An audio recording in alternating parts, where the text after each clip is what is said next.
বন্ধুরা, এই আপনারা সবাই কী করছেন, কেমন আছেন? আপনাদের নিশ্চয়ই অনেকেরই অর্ধেক রান্না হয়ে গেছে। আমি এখন রান্না করব পুঁটি মাছ। এই দেখুন, এই ঝিরি করে আলু কেটে রেখেছি, পেঁয়াজ আর কাঁচা লঙ্কা আর এতটাই টমেটো দিয়ে পুঁটি মাছের একটা ঝাল করব। আলু, টমেটো, পেঁয়াজ দিয়ে, কাঁচা লঙ্কা দিয়ে একটু ঝাল, আবার একটু কী বলা যায়, যে কোনো একটা নাম দিলে হবে। এটা বানাবো। এটা বানাতে আমি 3টে পেঁয়াজ দিয়েছি, 3টে পেঁয়াজ লম্বা লম্বা করে কেটে নিয়েছি। এটা কুচি না, লম্বা লম্বা করে কাটা। এটা লম্বা লম্বা করে কাটা, এই যে লম্বা লম্বা করে কাটা, আর একদম ঝিরিঝিরি করে আলু কাটা। আর এই পুঁটি মাছগুলো ভাজছি আমি। এই পুঁটি মাছে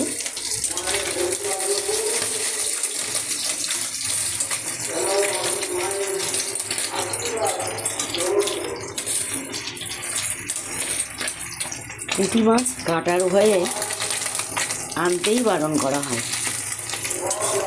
যে কাটতে হবে এতক্ষণ ধরে, ভালো লাগে না কাটতে।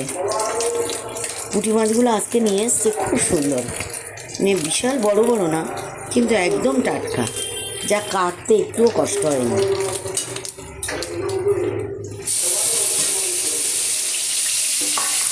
যতদিন আমার শাশুড়ি মাছ বেঁচেছিলেন, উনি কাটতেন পুঁটি মাছ। এখন আমার জননেও কাটে, আবার আমিও কাটি, কিন্তু হাতে এখন নখ লাগিয়েছে, তো পুঁটি মাছটা কাটতে পারবে না, এই জন্য আমি কাটলাম।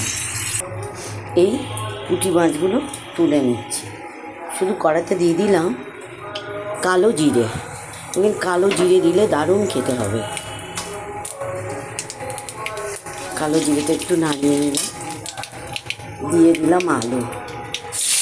কেননা আলুটা সিদ্ধ হতে একটু দেরি লাগবে, তো যে আলুটাই দিলাম।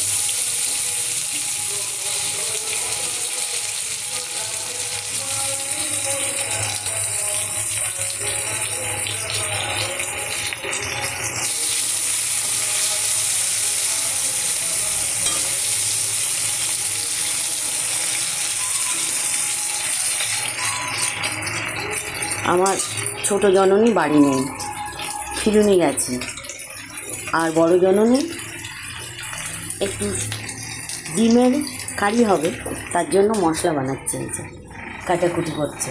এই আমার বড় জননী কিছু নিয়ে বসে আছে, ডিম সিদ্ধ হয়ে আছে। আমি খালি এইটা করে বলেছি যে তুমি ডিমের কারিটা করবে, আমি তার মধ্যে স্নান করব, পুজো করব, এই জন্য। কত কি গল্প করি না আপনাদের সাথে।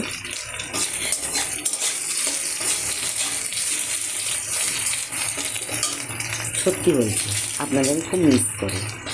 একদিনও ভিডিও না করলে মনে হয় যে ভালো লাগছে না, একটু করি। আমি জানি না আমার ভিডিও কতটা আছে, কিন্তু তবুও করি।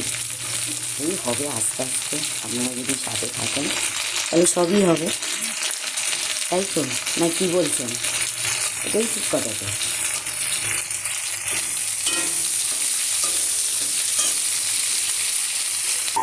দেখুন, পেঁয়াজ আলুটা দারুণ করে ভেজে নিয়েছি। এই যে এত সুন্দর ভাজা হয়েছে, সব গলে গেছে। এইরকমই করে নেবেন, তাহলে দেখবেন খুব সুন্দর খেতে লাগবে। ঝাল খেতে হলে 4 থেকে 5টা কাঁচা লঙ্কা চিড়ে দেবেন, যদি মনে হয় যে ঝাল করে খাবেন।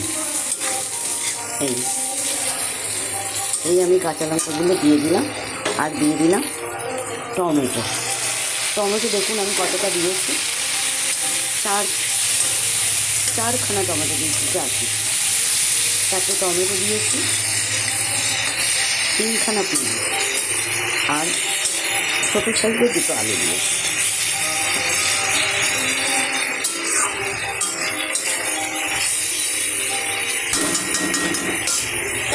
দেখুন, কষায় এখনও হয়নি, এত সুন্দর লাগছে আর এত সুন্দর সেন্ট হয়, রান্না করলে বুঝতে পারি না, খুব সুন্দর হয়। তবে একটা জিনিস বললাম, যে জিনিসটা রান্না করেনি সেই জিনিসটার মধ্যে ধৈর্য থাকতে হবে, তাহলে সব জিনিসই সুন্দর হবে। আপনি যেটাই রান্না করেন, ধৈর্য আর একটু জাল কম দেওয়া, মানে গ্যাসটাকে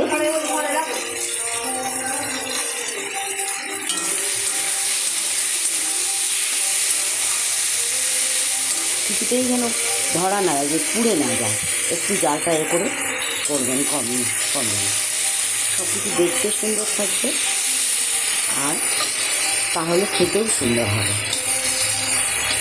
হতে পারে পুঁটি মাছ, কিন্তু পুঁটি মাছও অন্য মাছের তুলনায় খারাপ না, সব জায়গায় চলবে। একদিন রান্না করে দেখবেন যে কেমন লাগে।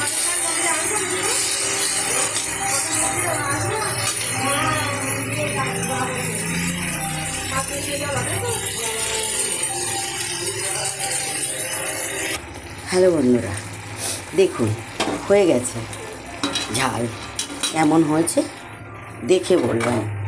খাওয়ার নিমন্ত্রণ করলে তো আর আসবেন না, আমিও প্রতিদিন বলি যে আপনারা আসুন আমার বাড়িতে, একদিন খেয়ে যান আমার রান্না। হয়তো পুরনো রান্নাই করি, কিন্তু আসুন একদিন খেয়ে যান আমার রান্না, দেখবেন সত্যি কেমন লাগে, দেখে আমায় বলবেন ঠিক হচ্ছে না হচ্ছে। এই জন্য আমি আপনাদের সবাইকে নিমন্ত্রণ করছি যে আপনারা সবাই আসুন। আমি কটা ধনেপাতা ছড়িয়ে দিলাম। এই হলো পুঁটি মাছ, পাকা টমেটো, পেঁয়াজ দিয়ে ঝাল, আলুও আছে কিন্তু অল্প। খেয়ে আমাকে বলবেন কেমন হলো। ভালো থাকবেন, আমি এখন আসি, ততক্ষণ আপনারা আমার সাথে থাকুন আর থাকবেন। খারাপ হলে বলবেন, রান্না করে একদিন খেয়ে দেখে আমাকে বলবেন যে সত্যি ঠিক হয়েছে কিনা। সবাই রান্না করে এসব, আমিও করলাম, পুরনো জিনিসও আপনাদের কাছে নতুন করে তুলে ধরলাম। মাঝে মাঝে মনে পড়ে না আমাদের পুরনো কথা, আমরা তো ভুলেই যাই অনেক কিছু, অনেক কিছুকে দেখে মনে পড়ে, তাই এটাকে দেখে নিশ্চয়ই আমাদের মনে পড়বে। টাটা, রাখলাম।